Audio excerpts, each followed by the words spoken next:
Prime Minister Modi's historic visit to Poland.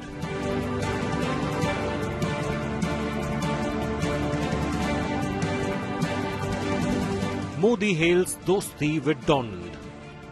वारसो जैसे खूबसूरत शहर में गर्मजोशी भरे स्वागत, भव्य आतिथ्य सत्कार और मित्रता भरे शब्दों के लिए मैं प्रधानमंत्री टूस्क का हृदय से आभार व्यक्त करता हूं। Calls for diplomacy in Ukraine-Russia conflict. हम शांति और स्थिरता की जल्द से जल्द बहाली के लिए डायलॉग और डिप्लोमेसी का समर्थन करते हैं। After Poland, next stop Ukraine.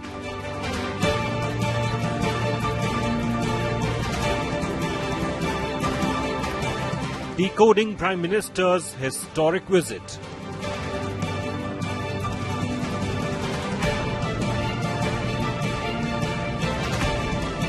India Today live from Kyiv with Gaurav Sawant.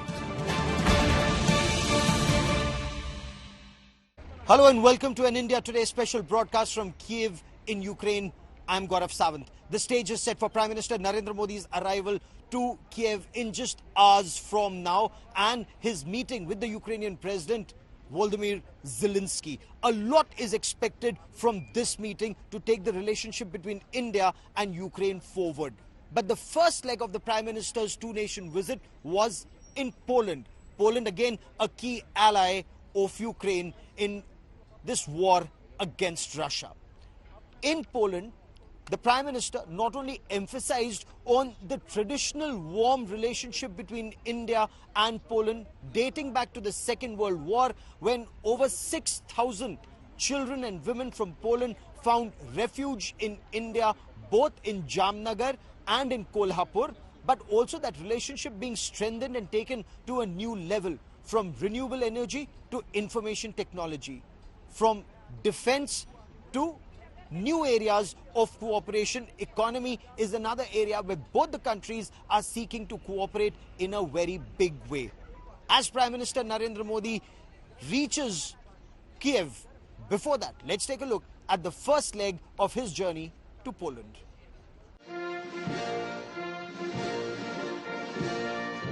It is day 2 of Prime Minister Narendra Modi's historic visit to Poland. He's the first Indian Prime Minister to visit the East European country in almost half a century. After a grand welcome and diaspora meet and greet on day 1,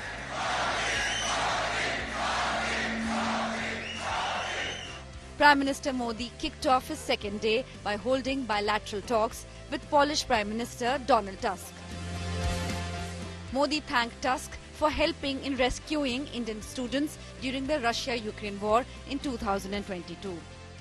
इस अवसर पर मैं Poland की सरकार और यहाँ के लोगों का विशेष आभार व्यक्त करता हूं।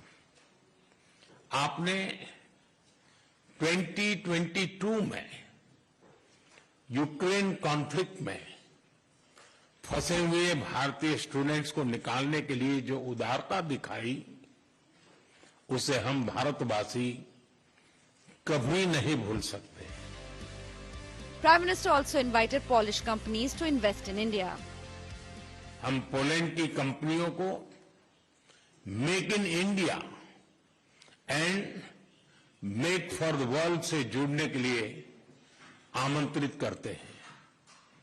फिनटेक, फार्मा, स्पेस ऐसे क्षेत्रों में भारत ने अनेक उपलब्धियां हासिल की है। हमें इन क्षेत्रों में अपना अनुभव पोलैंड के साथ साझा करने में खुशी होगी। Polish Prime Minister expressed interest in India's defence modernization. Poland is ready to take part in India's defence modernization. We have the necessary technological capability and experts.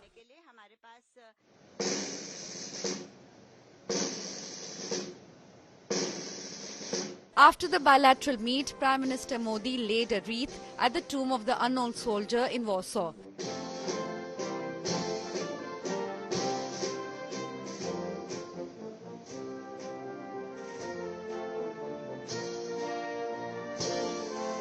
Ahead of his visit to war-torn Ukraine, Prime Minister Modi once again stressed that India supports peace in the volatile region. Friend, Ukraine और पश्चिम Asia में चल रहे संघर्ष हम सभी के लिए गहरी चिंता का विषय है। भारत का यह दृढ़ विश्वास है कि किसी भी समस्या का समाधान रणभूमि में नहीं हो सकता। हम शांति और स्थिरता की जल्द से जल्द बहाली के लिए डायलॉग और डिप्लोमेसी का समर्थन करते हैं। इसके लिए भारत अपने मित्र देशों के साथ मिलकर हर संभव सहयोग देने के लिए तैयार है।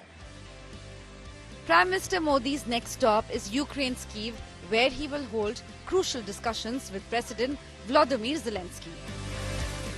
Bureau Report, India Today. And joining me now for more on Prime Minister Narendra Modi's visit to Ukraine and his interaction with President Zelensky just hours from now is Dr. Mridula Ghosh. Dr. Ghosh is a professor at the Kiev Mohila University. Dr. Ghosh, Prime Minister Narendra Modi and President Zelensky have met several times on the sidelines of G7, whether it was in Japan or in Italy. But this is the first time that the Prime Minister is traveling to Ukraine, and that too after Russia. What, according to you, would be a key takeaway from this meeting? It's high on symbolism, but is it just symbolism or it's also substantive? Well, symbolism will always carry substance because he's accompanied by two very key individuals. One is our Foreign Minister Subramaniam Jaishankar and our NSA, a very important person, Shri Ajit Doval. So I think their presence, three of them traveling together, signifies this is not just a merely symbolic visit. Although it has a big significance in terms of that President Zelensky is receiving the Prime Minister for the first time here. No Prime Minister ever visited. The main takeaway that can be is that I really believe India will be very proactive in not mediating definitely, but definitely putting forward how to make the 10-point of Zelensky's plan put into practice. Perhaps I believe also, putting aside, yes, the war is there, but life doesn't stop. I believe there will be some definite level of political cooperation and also political cooperation. Are you also hinting that if we are not mediating, are we talking more about reconstruction of Ukraine, where not just manpower but a lot more is required here? Well, from the economic standpoint, yes, that is there. There will be efforts of reconstruction, and India has turnkey solutions, low-cost solutions, but I believe that the tactics of warfare that Ukraine has demonstrated, not only through the resilience of its soldiers, but also by using the cheap technology to resist a very powerful enemy. That is something also on the cards, because the drones could definitely do a lot more for the Black Sea Fleet to just perish. Cutting across party lines, both ruling party and opposition MPs have lined up to welcome Prime Minister Narendra Modi. And the reason is they expect a big takeaway from the Prime Minister's visit. The fact that the Indian Prime Minister, the leader of the biggest democracy in the world, the leader, as the Prime Minister puts it, of the mother of democracy is coming to Ukraine, sends out a very strong message. And Ukraine is seeking that cooperation, especially after the attack that took place at a hospital in Ukraine when Prime Minister Narendra Modi was in Moscow meeting President Putin on the 8th of July. Ukraine is looking at a reset of this relationship. Ukraine is also looking at closer cooperation between India and Ukraine in a number of fields. But most important, Ukraine hopes that the leader of the biggest democracy in the world, India, will see Ukraine's point of view in this war. I caught up with a member of parliament of the ruling party and a member of parliament of the opposition to seek their views. And one of those MPs, young MP, who's actually been at the front lines. He's just returned from the front lines, now in Parliament because the Parliament is in session, told me that these MPs are waiting to hear Prime Minister Narendra Modi and his worldview on the road ahead. Take a look. Prime Minister Narendra Modi will be in Kyiv, Ukraine shortly. There is tremendous anticipation and excitement, especially amongst the Indian community and of course some young members of parliament in Ukraine, members of the Friends of India group. And with me are two young, dynamic and prominent members of the Ukrainian parliament. I want to first introduce Yulia Klemenko. Yulia Klemenko is considered a very dear friend of India and also a member of parliament. Welcome on India Today. Welcome. Welcome to Ukraine and welcome Narendra Modi to Ukraine. And I also want to welcome on this special broadcast Satoslav Yurash. Satoslav Yurash has been, both Yulia and Satoslav Yurash have been a guest on India Today very, very frequently through this Russia-Ukraine conflict. He's a machine gunner.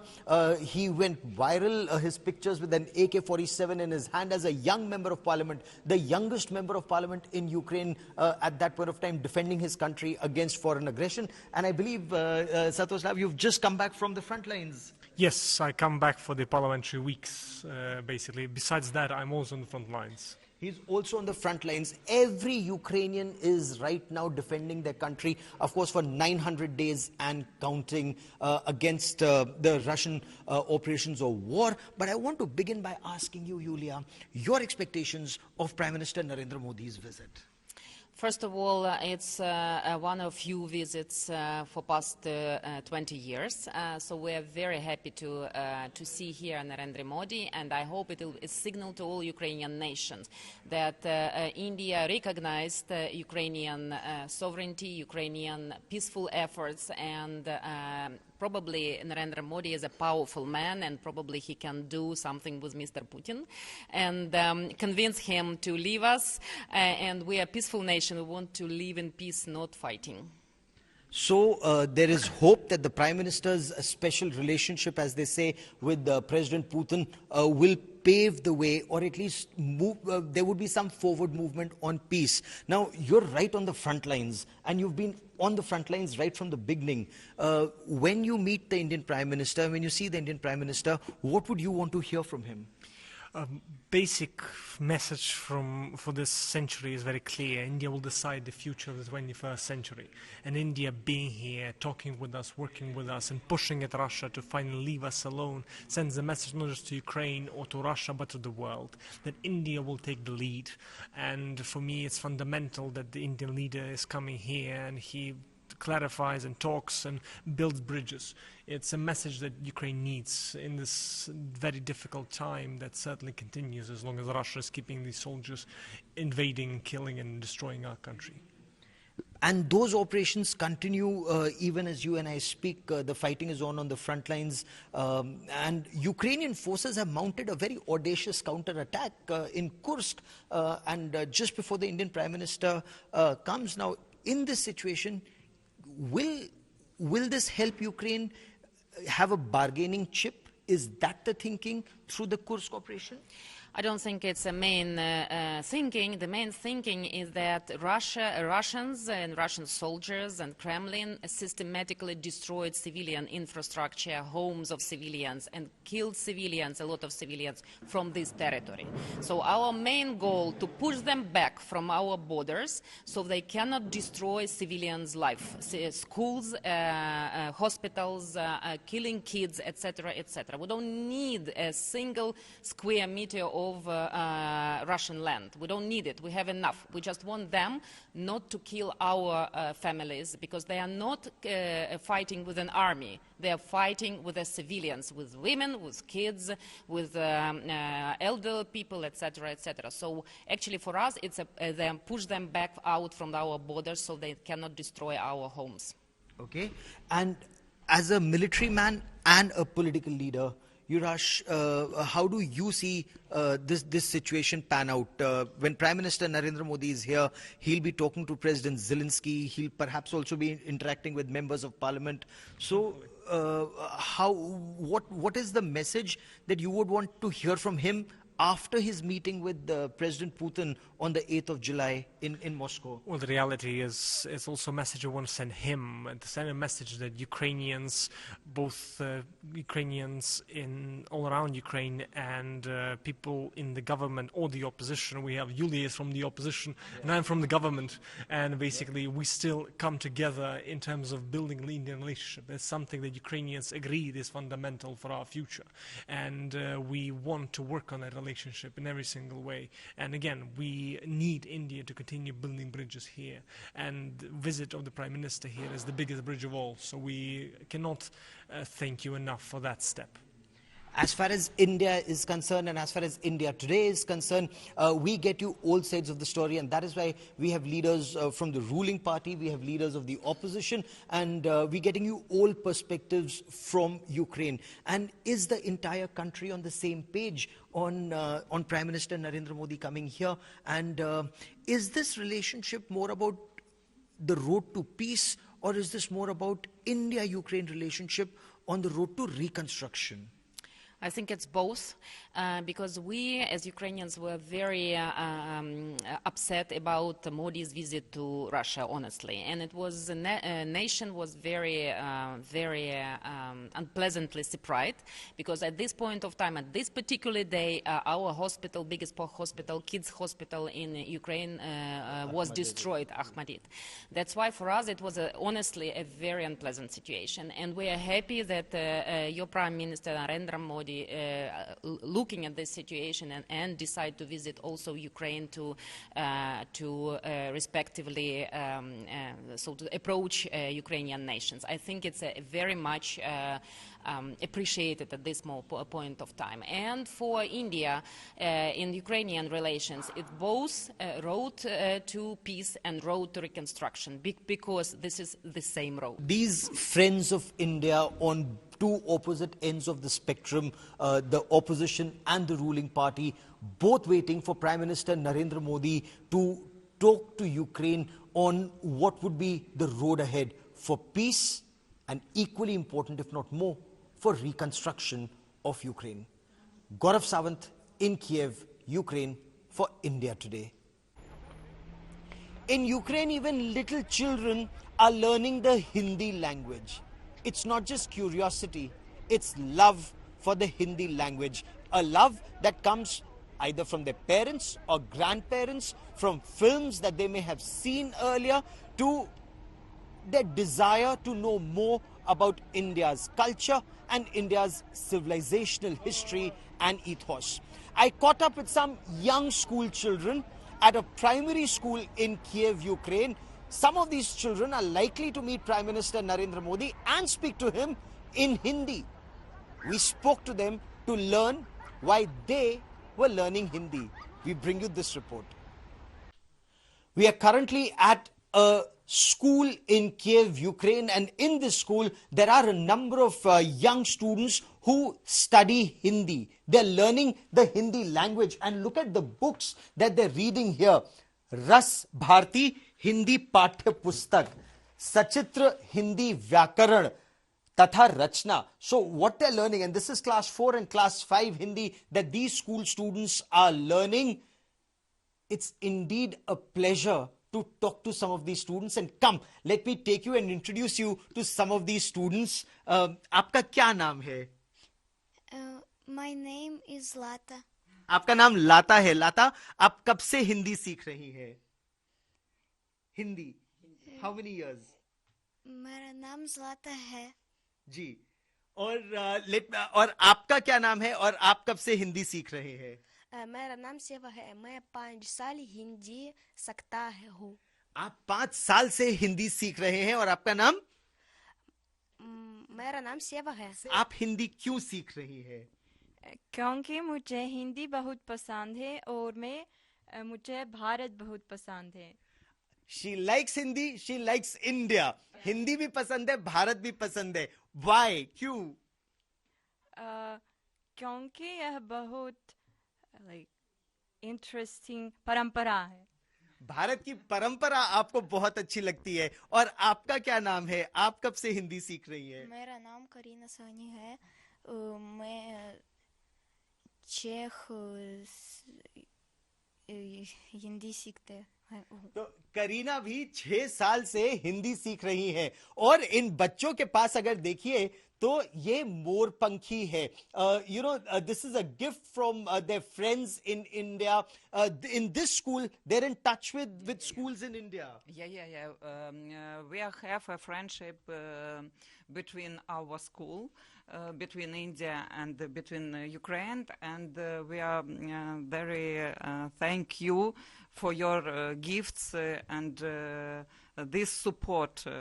What's indeed heartening is to see letters, even in today's day and age. You have school students, who are exchanging letters. A letter sent from a school student in India to a school student here in Ukraine, and similar letters with beautiful drawing from various parts of India, what perhaps looks a little like Madhubani. You had Raksha Bandhan recently in India, so you have Rakhis that have been sent by school students in India for school students in Ukraine. So ahead of Prime Minister Narendra Modi's visit to Ukraine, the attempt is perhaps to take this relationship from government to government, from business to business, and enhance it, perhaps even more, from people to people. Gaurav Sawant in Kyiv, Ukraine, for India Today. What was indeed heartening in Ukraine was to catch up with some young professional artists in Ukraine and their deep love for Indian culture, Indian history, and Indian civilizational ethos.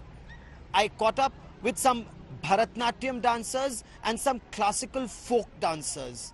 Some who've been learning Bharatnatyam and performing for the past 20 years. Some who've started just a couple of years ago. There are some dance schools here, traditional Indian dance schools here, where they've been learning Bharatnatyam for 30 years, 20 years, and passing on that knowledge to future generations. I also caught up with some dancers who are learning the more popular Bollywood dance forms, the Indian Hindi film industry, hugely popular here in Ukraine. In fact, they hope that the film industry would come and shoot much more in Ukraine. That's the kind of shooting Ukraine wants and not the kind of shooting that we see at the borders. I bring you more in this report.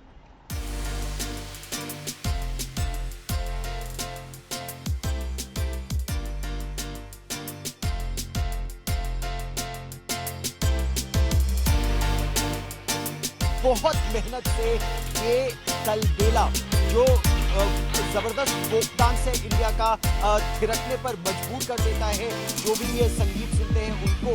और Ukraine के ये कलाकार इस सुंदर संगीत के साथ हैं. उनकी डांस गुरु और ग्रुप लीडर भी हमारे साथ हैं.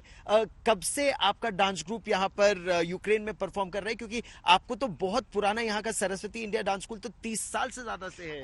We are 32 years old and the school was established in 1992. तो मतलब यूक्रेन का जन्म हुआ 1991 में और 1992 में ये स्कूल भी बन गया. तो कैसे शुरुआत की आपने? The school is 32 years old. We have a lot of students from different age, from 5 to 65, different age groups. We dance classical dances, different classical styles. We dance different folk dances from different parts of India, and we dance Bollywood as well. What drew you to Indian dance? Why did you start Bharatnatyam and Kalbelia? Because of energy, I guess. I like the spirit of this dance and the deep meaning of each dance performance. For me, it's very deep knowledge about life. For me, maybe because it's something special and not a lot of people know how to do it, and I like to be everywhere first and to do the perfect things. And is there a lot of interest in Ukraine about India and Indian dance?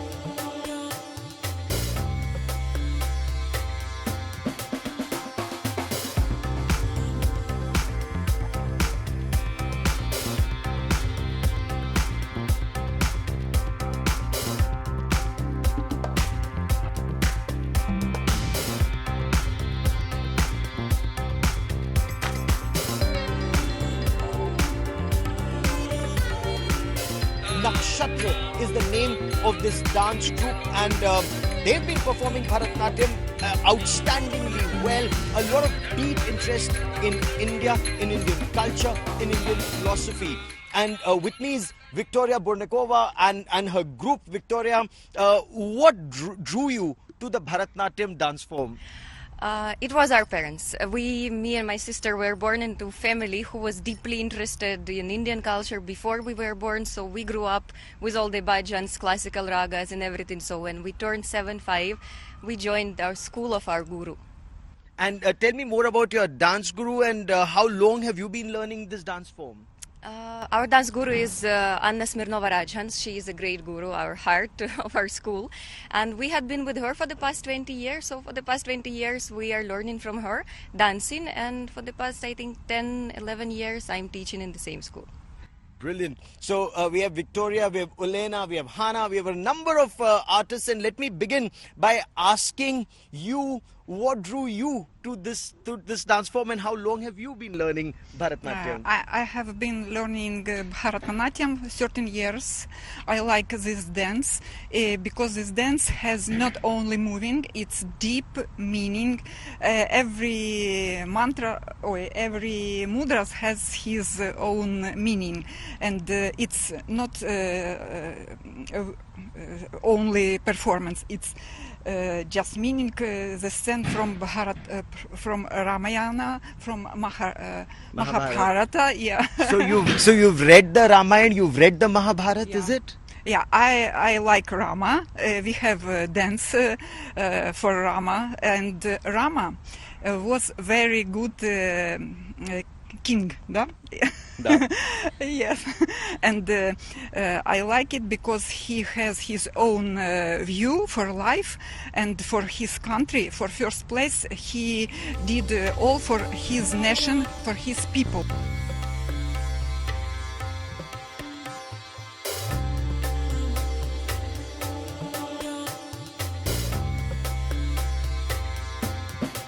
This is truly a moment that leaves you humbled. The amount of love, affection and devotion to the Sanatan Dharma, to Indian culture, to Indian dance and art form from these Ukrainian artists who truly are friends of India. Gaurav Sawant in Kiev, Ukraine for India.